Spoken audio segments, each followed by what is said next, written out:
বেসরকারি ইস্পাত কারখানায় ভাটি বিস্ফোরণ, ভেঙে পড়ল ছাদ দেওয়াল, গুরুতর জখম এক ক্রেন চালক। এছাড়াও জখম হয়েছেন আরো 4-5 জন। শুক্রবার ঘটনাটি ঘটেছে পশ্চিম বর্ধমান জেলার কাকসার গোপালপুর গ্রাম পঞ্চায়েতের বামুনারা শিল্প তালুকে। জখমদের উদ্ধার করে দুর্গাপুর মহকুমা হাসপাতালে পাঠানো হয়েছে। দুর্ঘটনার পরে কারখানার সেফটি ব্যবস্থার অভাব নিয়ে সরব হয়েছেন শ্রমিকরা। কিভাবে দুর্ঘটনা ঘটেছে খতিয়ে দেখছেন কারখানা কর্তৃপক্ষ।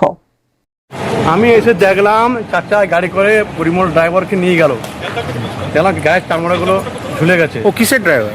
ও crane driver, Joyshree crane driver, Joyshree কাকার ক্রেন ড্রাইভার।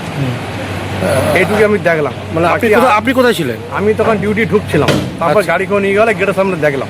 আচ্ছা, ভিতরে কি দেখলেন? ভিতরে যে দেখলাম ভাটি বাস্ট হয়েছে, হাত ভেঙে পড়ে গেছে, একটা ওয়াল পড়ে গেছে, এটুকু দেখলাম। আরও কয়েকজনকে চারটা গাড়ি করে নিয়ে যাওয়া হলো, 7-8 জনকে।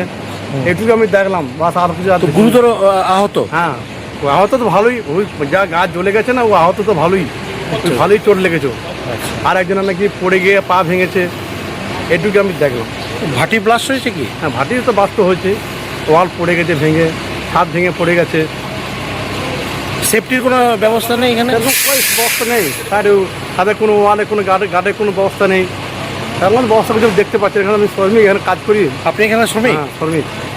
আচ্ছা, আপনার নাম কি? ওম বাউরি, আমি দিসপার ও কারখানায় কাজ করি। জয়শ্রী, এটা জয়শ্রী গ্রুপ।